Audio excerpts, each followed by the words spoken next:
Hi everyone, Adrian Groenewald here. Welcome to Global Leadership Platform. I've got an interesting guest today. It's about time we talk about emotional intelligence, EQ, in the digital age. Do we need it more than in the past? Is it just always important, same level of importance or not? And with me, I've got Dr. Andrew Johnson. He's the Chief Learning Officer at Eskom Academy of Learning. What caught my eye, though, was comments he made about a talk he had to give at a recent HR in Durban about EQ in the digital age. And I thought that's very important for us to get out there.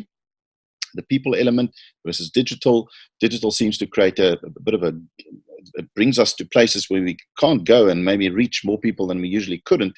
But it also potentially creates a bit of a gap between people and technology and the leader and his or her followers. So we're going to unpack that a little bit with Dr. Andrew Johnson, see what his actual key message was, and then just see where the conversation takes us. Andrew, welcome. Thank you, Adrian. So, Andrew, that was the basic theme, but I'm sure you'll give us more meat than that. EQ in the digital age. What was the essence of your message on the day? I think what I was saying on the day, and quite interestingly, I was invited by accounting professional body, ACCA, which is the global accounting professional body. And for them to come to ask me to come and talk to them about emotional intelligence was in itself quite interesting. That's why I took up the challenge because, and quite interestingly, they themselves had commissioned a study about how do they see emotional intelligence becoming much more important in this digital age. In particular, that it wasn't just about crunching numbers. Fundamentally, the business was having relationships and conversations with clients. And how do you do this more effectively in this age that you're in? I think the idea of accountants just being the number crunchers was what they were trying to contest themselves. And so I said to them that for me it was about how this digital age just disrupts how we think about things, which you all know. And everybody talks about this digital age, and we can talk lyrically about all the different elements of it. But quite frankly, the problem is that nobody's talking about what are the implications for human beings. By the way, even if the robots operate in the future, there will still be human beings. What are we going to do with them, and how are they going to operate in that space? Yeah. So basically, the argument was that this kind of VUCA call of volatility, uncertainty, complexity, and ambiguity, which this new age kind of manifests for me, is requiring us to think in a very new way, and therefore hopefully also do things in a new way. Because if our thinking obviously doesn't shift, our doing can't. Now, somebody said to me, I asked some of my colleagues a while back, what do they think VUCA means? And the one person said to me, in Zulu, it means wake up. And I thought this was a brilliant way of saying, well, wake up to this VUCA world, because that is what this digital age is all about. And I thought that maybe it was a call to emotional intelligence. And for me, the idea was very much premised on the fact that the accounting profession themselves spoke about this particular issue. I could just quote to you what the global CEO said. To the casual observer, emotions and accountancy can seem like unrelated concepts from two separate worlds. But to succeed in a fast-evolving digital age, professional accountants need a rounded set of skills that go beyond technical knowledge, and these skills include emotional intelligence. And for me, that was quite a refreshing and new way of accountants looking at their own particular profession, and they actually commissioned a study at that time to look into what are their key aspirations. And they spoke about 5 key aspirations that make up for them the emotional intelligence in their context was a growth mindset, self-knowledge, perspective taking, empathy, and influence. And these are very much the ingredients of what emotional intelligence would be about. So I said, well, let's unpack what is emotional intelligence then. Where does the concept come from originally?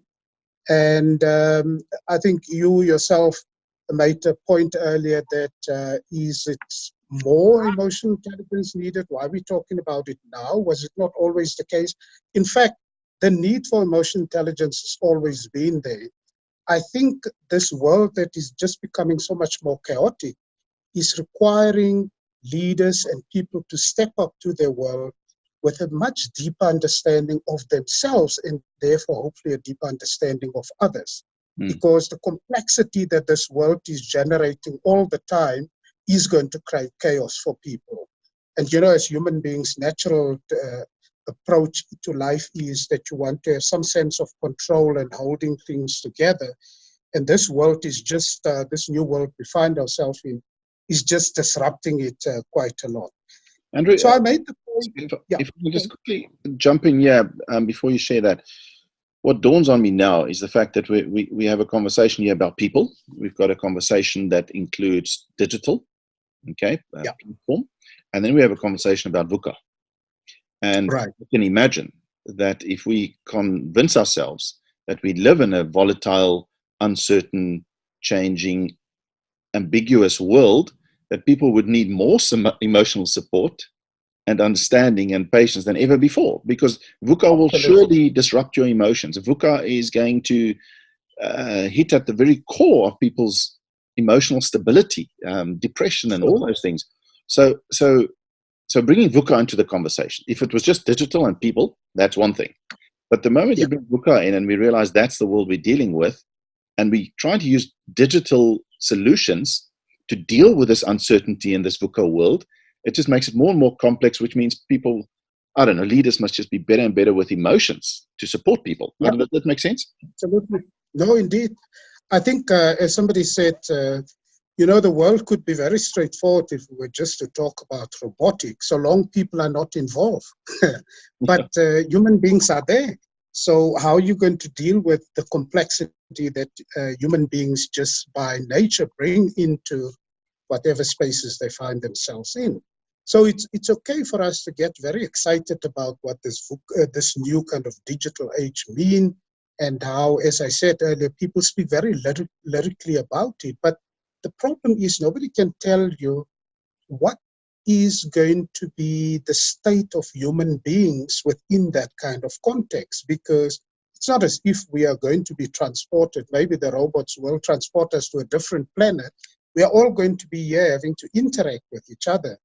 And emotional intelligence in particular is one of those kind of key digital trends that are, artificial intelligence that is going to impact what happens in the world, because you can program a robot then who begins to construct kind of ways of responding to the world in its own way, which is what artificial intelligence is obviously saying. It's not just a robotic kind of response. It's a robot kind of constructing new ways of responding to a complex situation. But people are going to be around. What are we going to do? And people are going to find that very disconcerting. There's no doubt about it. Even now, you can see the very fact that people are pushing against. I mean, we saw recently in the banks, for example, where the banks are downscaling their staff because they are becoming so much more digital in their approach. And the people say, no, what are going to happen to us? So how are you going to deal with this kind of thing? So that in itself is kind of that volatility that we're talking about. And I say that, for us to be able to step adequately up to it, it probably brings this emotional intelligence much stronger into the center to say, what is it then that we're talking about that emotional intelligence potentially could bring for us in terms of solutions in that space? And maybe one of the ways to look at it is to originally to just go back as to what the original originator said this emotional intelligence is about. It's about the ability to monitor one's own and others' feelings and emotions, to discriminate among them, and to use this information to guide one's own thinking and action. The thinking and action are two very important things. So first of all, it kind of shifts how you think, and therefore it shifts how you can potentially do. And this was eventually taken up. It wasn't specifically originated by Daniel Goleman, but he was the person who kind of really develop this concept and put it out there for everybody to understand it better. And he spoke about 4 elements in this emotional intelligence. The first was, you are good at understanding your own emotions, and that has to do with self-awareness. So the first step, he says, is about self-awareness. The second is, you are good at managing your emotions. So after you have understood your emotions, you manage them. So it's obviously the awareness, first of all, they are there, and then you actually regulate yourself. That's the second component of emotional intelligence, which is self-management. The third is, you are empathetic to the emotional drives of other people. That is social awareness. So it's self-awareness and then social awareness. And the fourth element is, you are good at handling other people's emotions. And that's your social skills. How do you step up then to other people? Mm-hmm. So the intention is that it is very much an inside-out approach, whereby you have to have their self-awareness, manage it, so that you can have an understanding where other people are coming from, and therefore you step into those relationships much more effectively. And that fundamentally are the kind of key components of what emotional intelligence would be. I think if one think about it now, this concept of emotional intelligence was spoken about by Daniel Goleman 10 years ago. But even today, when we hear other people talking about other important concepts, like in 2006, Carol Dweck spoke about this a growth mindset. You can see that emotional intelligence is fundamentally what will underpin a growth mindset. And if I can just speak briefly to you about the growth mindset, it's people who have a growth mindset are individuals who believe that talents can be developed through hard work, good strategies, and input from others, vis-a-vis a fixed mindset where people purely just believe that they achieve everything by themselves based on their own talents and innate gifts. Now, the difference between these two mindsets, the growth mindset and the fixed mindset, which is underpinned, as I say, by this emotional intelligence, says a person is able to deal with 5 areas differently as, being in a growth mindset. So, for example, in relation to challenges, a growth mindset says the person welcomes challenge. You don't avoid it. You don't kind of skirt around it. You say challenge is important. Secondly, when they deal with obstacles, they persist in the face of setbacks, because the obstacles are important for them to be able to develop the skill much deeper, whatever they're working at. Thirdly, it's about effort. In terms of effort, they see that as a path to self-mastery. Fourthly, when they talk about criticism, they say criticism is good because I learn from it. I don't avoid criticism. I don't ignore negative feedback. I take into account what other people give me feedback on. And then the last one, which is probably one of the most important, is that you leverage the success of other people. In other words, you find lessons and aspiration in the success of other people. You don't believe that you have gotten to where you are in your own particular growth path purely by yourself. You say, no, there are people who have nurtured me. There are people who have facilitated this process. There are people who have held my hand. There are people who have kind of just ensured that I am moving in the right direction. So I take my innate abilities, learn from other people, and together these things make up what a growth mindset would be. I believe that underpinning a growth mindset is this concept of emotional intelligence, because you need to understand yourself and therefore understand other people and relate to them better. So how does the digital age impact growth mindset, EQ, or vice versa? I'm trying to think very practically here. Why do we implement digital products? Why do we implement apps? Why do we, Internet of Things? Those things are all trying to help us grow.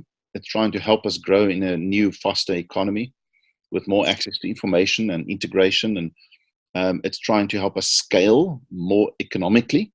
It's trying to get us to reach places and people we never have before. But does that not, in a way, cut us off from people? What is it doing to relationships? So I'm talking to you today over Zoom. It's the digital world.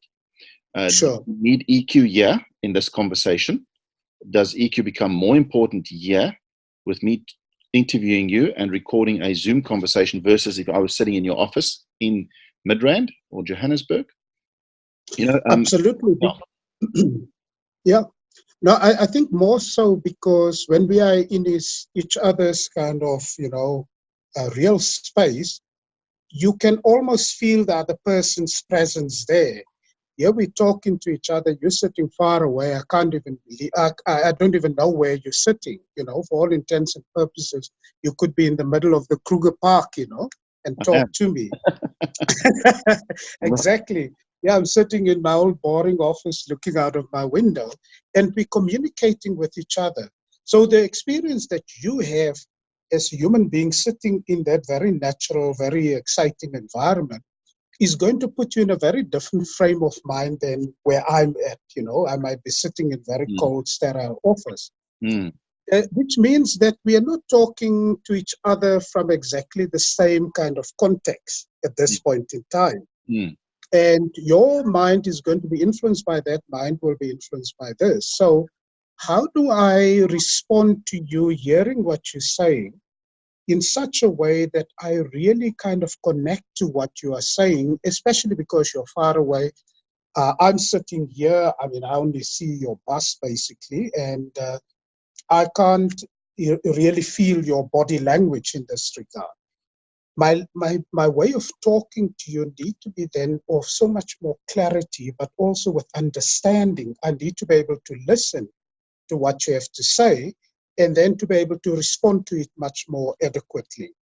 And I think when we talk about this kind of growth mindset, it's about tuning into people in a way that we haven't before, because the distance that the virtual reality creates for us in just talking to each other now is going to create just so much of a different kind of way of relating to each other. mm. And I think that's why I need to be able to sit here and tune in and say, I wonder, where is Adrian coming from?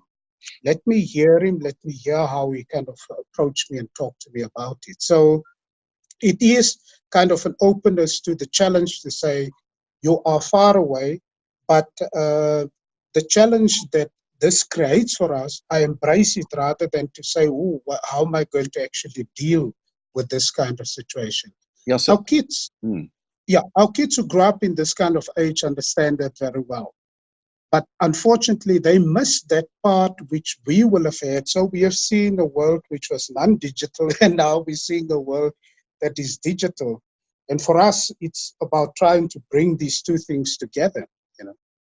leaders are speaking to their teams via teleconference, via Zoom or Skype.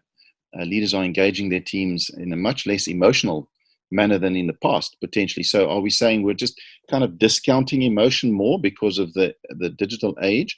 Or are we saying we actually need more EQ so that I can actually perceive where you're coming from? I've got to project myself to where you're sitting, your environment. You've got to project yourself to my environment. And you actually have to be even better at EQ, those 4 steps you mentioned, Absolutely. than we were in the past when everything happened face to face. I've got to, if I'm now doing a board meeting with people in Europe and in the US and Australia or whatever, and they're not in the same room, I can't read the body language as I would usually. I can't read the emotions Exactly. as I usually would. So I've got to now somehow find a way to tap into more of that. Does digital age allow me? I know I'm getting very practical, but that's the world we live Sure. in. And apps, typically our leadership app is there to empower leaders more and to bring leadership to the tip of the finger and so on. But ultimately, we've got to create those face-to-face, more emotionally charged environments where we can connect with people. No, I think it's exactly as you say. It's going to require much more emotional intelligence because you're not standing in that person's space. And that in itself creates its own energy. When I sit with you in that physical environment together with you, that generates its own energy because human beings operate on these levels of energy. Mm, Now there isn't because you're sitting far away. I'm trying to almost regenerate that sense of energy I would feel if you were sitting with me. So I need to kind of tune into you. The other day, I saw something quite interesting about a leader, CEO, and it's just a demonstration I saw. She was talking to people globally, from, I suppose, the US or wherever it was. But what they have done now is utilizing holograms to create almost a sense of her standing there in the avatar in the space of people. So it actually it's a hologram of her standing talking to people being generated in the space where she is, and it's projected across the world as if she's standing on the stage talking to a people. This is even more fascinating. Talking to a people in different countries in different languages, because the system translated automatically with her own voice intonation into Mandarin, into Japanese, whatever the case may be. And so there's kind of an attempt to bring it a bit closer. So it could be virtual, but it is trying to generate this kind of thing whereby it appears as if a person is standing there talking to you. So the hologram is created on stage with her full image. You can see it's her. It doesn't look different, doesn't look like a graphic or anything like that. And as I say, she speaks with this voice intonation as required in that particular language. Okay. Dr. Andrew Johnson, I mean, we can talk about this a lot, and I think we're getting the conversation going. Part of me is concerned, and a part of me is excited. To be very honest, Sure. I mean, so what we have here, you've got growth mindset, you've got digital world that helps us reach places and people we never could. We've got the VUCA world, we've got EQ that comes into the picture, and we've got to all start deciding how much do we want EQ in the picture. I don't know if the world is actually driving us away from emotional connection, or is it driving us closer towards it, possibly away from it, I think, which means leaders must work harder at creating it. And if I can give my parting thought is, I read an article, watched a short video clip about the CEO of Japan Airlines, an airline in Japan, or it's their airline, I'm not sure. But he's the CEO. And the way he works, he's literally always walking the floor. He speaks to ordinary employees everywhere. He's in there for everywhere. He's just, he goes to work on a normal bus. At one time when things were tough, he took a salary lower than some employees, and so on and so forth. So he's absolutely engaging. Now, I'm willing to say that it's not an either or an or today. So it's not either I'm like him or I'm very good at technology communication. You've got to do both.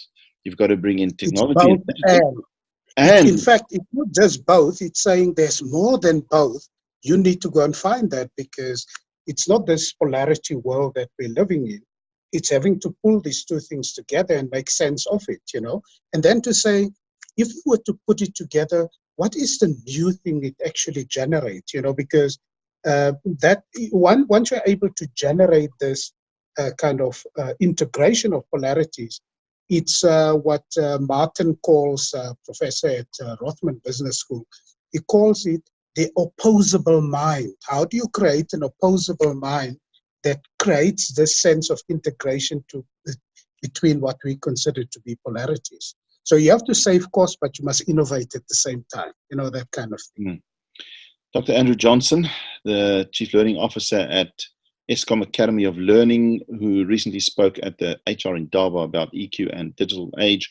As we see, the conversation goes broader. You can't just stay with EQ, digital age. There's more. And leaders are being bombarded by all sorts of scenarios and situations and developments. And we've got to embrace all of that. Not easy. I think we'll have more conversations in the future. Thank you for getting us thinking in this direction. I think we're moving in a world where potentially it would naturally take us away from the need of EQ, yet we need it more than ever before. There's another polarity. There's another almost contrast that we find ourselves with, but we can't get away from EQ, and we need more of that, and we need more digital. So we must step up in every direction, in every area of our lives, it seems. Thank you for your wisdom and insight. We look forward to more conversations, Dr. Johnson. Indeed. Thanks very much, Adrian, for inviting me. I think, in effect, it is about, for leaders, how are we going to purposefully stay calm in the storm? And that requires digging at things which are lying inside of us, this emotional intelligence, this growth mindset. I can't think Thank of you very much for your I can't think of a better place to learn it than where you are right now. Absolutely. All the best there. Absolutely. All the best. Thank you very much, Adrian. Sure. Bye-bye.